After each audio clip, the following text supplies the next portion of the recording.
Hey, what is going on everybody, and welcome to Fantasia. For today, we're going to be jumping into another session of Epic 7 out today. Got some more Ancient Inheritance for you guys. That's right, this time we're going to be fighting the Earth Warden yet again, but in Zone 2, where it is going to be, I believe, a level 6 monster.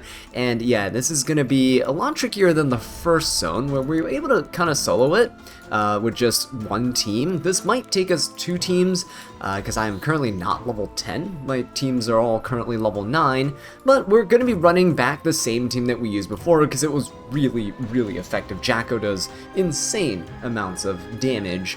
Surmia does too, but we're going to stick with Jacko for now for the first round. Mascot Hazel, just like before, we're on Touch of Rekos here. For the extra healing after being attacked, the Earth Warden will hit you back with a lot of AoEs, so you're going to get plenty of hits on Hazel, and you can keep the team alive. We're going to bring in Tenebria as well. Look at that attack stat, absolutely amazing here, with a Bloody Rose for that chance to get Vampiric Touch, and that will allow us to have some more healing for the team, just more sustainability, which is always nice later on into the fight.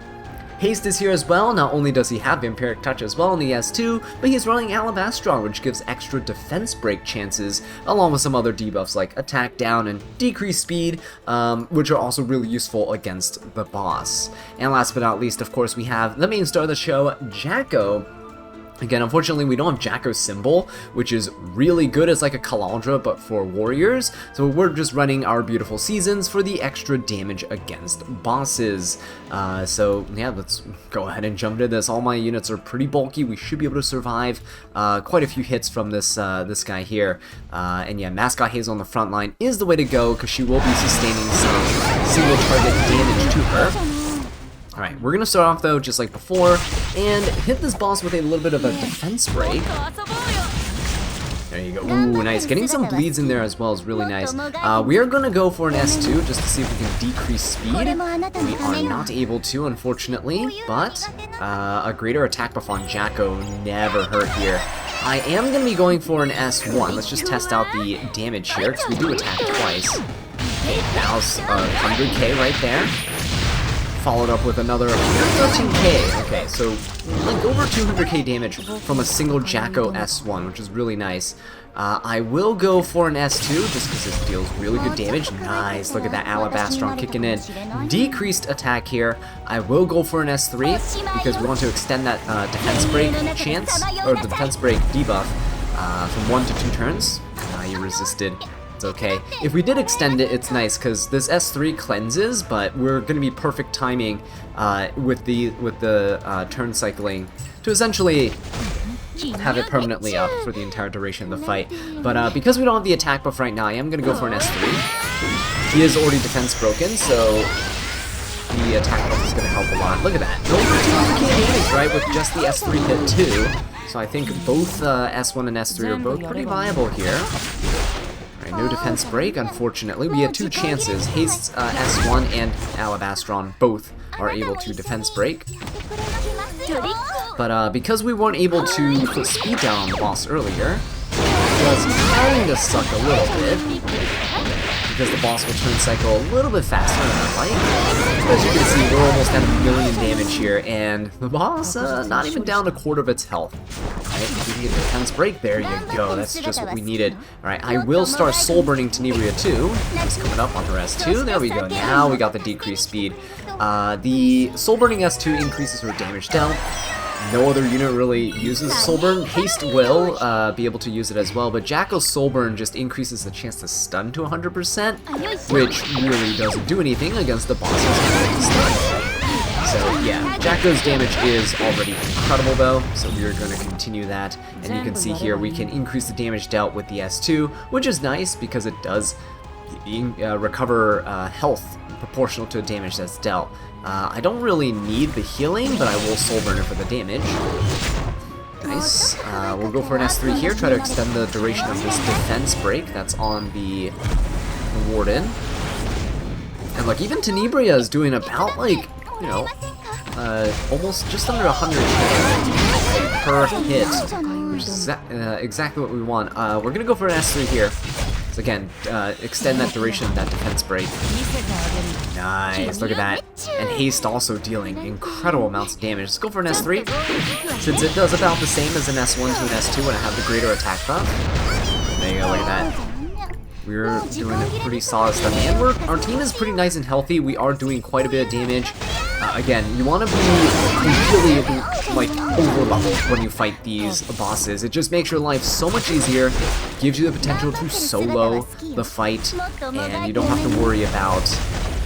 You shouldn't have to worry about, if your guild is coordinated, building more than one element. So by focusing a single element down, especially in a guild with less players, you should be able to solo these bosses a lot easier and reduce the burden that's on the rest of your guild. My guild at one point, for context, had cleared the entire ancient characters along with multiple Pongo fights. Like, we exhausted all the Pongo fights for max rewards with 24 out of 30 guild members, right? So this really does help out quite a bit. Alright, let's go for a defense break here. Turn cycling is a little bit weird. Haste didn't have his defense break there. Okay, there we go. This is good. We'll just go for an S1 for damage. Right, it adds up a little bit, and we still have that greater attack buff, so perfect. Ooh, that's a nice dual attack actually. And it stripped the heal buff too, which is great, because I keep the greater attack buff on Jacko there. Very nice. Let's go. How much does S1 do? Haste, 50k on the S1 there, not bad. Tenebria though. 17k. Tenebria kind of underrated as just a DPS unit by herself here. I'm gonna S2 and heal myself to try to top myself off. Hazel getting a little bit low. The boss is starting to deal a bit more damage now. But the Vampirism, this is where the Vampiric Touch helps, right? Recovers 10% of your health every time you attack. Let's go for an S3. Self-attack buff here, always good. And you guys essentially get the gist here. If you don't have an attack buff, go for the S3. If you have an attack buff, go for the S1. Tenebria will soul burn the S2. Best speed down, wonderful. Hazel, we will go for the S3 again, and ooh, hang on. He's going to. Okay, he doesn't strip with this. That's fine. We'll go for the S3 onto the Jacko here, get some healing. This would be really nice if I could heal here too. Top off the, there you go, top off the, I was kind of afraid of that. Ooh, nice, we actually got the greater attack buff, that's good. Okay, unfortunately no extra attack here, because there's no more debuffs, but it's all good. Go for the S3. Okay, got that defense break going again. Nice. Getting that attack down is actually really beneficial for us. Mostly because it helps stabilize the team. See, look, so little damage on that Hazel, whereas that would have done a ton if he wasn't debuffed there. Unfortunately, we are still losing health faster than we're gaining as we don't have the Vampiric Touch buff debuff on him. Nice, extended the decreased defense. Okay, Hazel is in a little bit of trouble now, so yeah, the Touch of Rekos definitely doing its work, but we are nearing the end of the limits of this team, so we will bring in a second team if we need to. I hope we don't have to, but it looks like we're cutting it close here. Yeah, no, that's looks like it's time for a second team, which is okay. Alright, there you go. So, first round we were able to do over 4 million damage here. Now able to solo clear the one whole run with one team, but I'm pretty sure I could do it if I was level 10. I just didn't want to be inefficient with my provisions and attack the level 6 monsters here, especially because, I have all these units that are lined up ready to be used anyway. So the second team we're going to use is going to consist of Araz, Fire Lilius, Acades, and where is she? Sirmia. Okay, so let's see if I actually have the correct artifacts on everybody. So starting off with the Araz. Yeah, we're gonna be running Aureus on him just because he's able to soak up some of the damage here. He actually does have more bulk than Lilius does, which is really nice.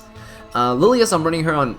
I shouldn't be running on Ancient Dragon's Legacy. We should be running her on Wings of Light and Shadow. So let's go ahead and quickly re-gear here.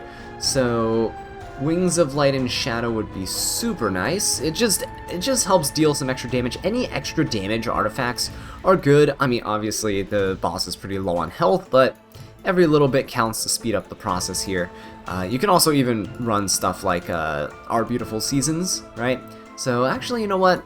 Let's just do that. Increase damage against bosses here. And for our Acades, the reason she isn't holding an artifact is usually I just swap my Touch of Rekos over. It's one of the best artifacts to be using in a fight like this. Okay, so now you guys can see the full build. Roz here. On Speed Immunity, we're running Aureus as the artifact for some damage soaking. Fire Lilius on Speed Immunity. We're running Our Beautiful Seasons for some damage. Wings of Light and Shadow. Any damage artifact works super well on her here. We have Acades, who is just a heal bot, essentially, keeping the team alive. Touch of Rekos here for some extra healing, and she turn cycles herself really easily with her S2, S3 combo over and over. Speed and health set for her, so she can, you know, keep up some bulk. And Sirmia. So Sirmia is going to be on Special Strawberry Cake. Again, it's the same thing, just extra damage right here is all you really need. Aros has defense breaks, which is really nice, but yeah, if you have Jack of Symbol or something like that, also works super well. I'm just using a Rage Penetration set. You can also run her on like Speed set as well to help turn cycle her a bit faster, but yeah, I am a little too lazy to switch her set over, so we'll stick with the Rage set that I typically use. And let's go ahead and give this a shot. So this team is going to be like just dealing a little bit less damage than the previous one, just because, you know, Sirmia can't. Sirmia's chance to kind of attack twice is an RNG EE. Alright, I'm just going to go for an S3 now. I'm not going to S2, S3. We're going to save that S2 for an attack before we need it. There you go, look at that, still decent amounts of damage. I really hope that you, essentially pray that you dual attack with the Sirmia here, so she has an extra chance to block that extra S1 hit. Just turn cycle Acades S2, S3. Alright, I could S2, but I'm afraid that the greater attack buff will get stripped. See, look at that. Beautiful stuff right there. And Sirmia she has enough effectiveness. The boss only has 85 resist. She debuffs. Acades has some debuffs too. So it is not hard to proc the Rage set on her, but again, it's a little bit inefficient. You can definitely do better with maybe like a speed set for, again, turn cycling, right? Because Sirmia is a little bit slow without that extra speed. Right, Acades will put invincibility on herself, essentially just keep doing that. S2 and S3, infinite healing, and I think now is the time for me to S2. Might as well. No, I'm just gonna go for an S1 here. There we go. On to attack with Sirmia. Of course not. And we get that stripped. It's okay. You're essentially just banking on the Sirmia's dual attacks here, right? See how much damage it's doing? It's doing pretty good with the defense breaks from Roz. And as long as you're soul burning Roz, Acades is also like a really rapid soul generator, which is also really good. And keep dual attacking with the Roz instead of the Sirmia. Okay, let's just soul burn the S3. Hopefully this will be enough to take it out. It is, and there you go. The boss was basically at 5 million health here for zone number 2, and we got some Fire EXP along with it. But yeah, there you go, guys. The Earth Warden soloed yet again 2 runs this time. A little bit of cleanup needed with a second team, but should not be a huge issue. Even if you don't have a specific second team, just throwing random fire units at the boss should get the job done in terms of cleanup if you're that close. Anyway, with that being said though, guys, thank you so much for watching, and I'll catch you in the next one. Take care.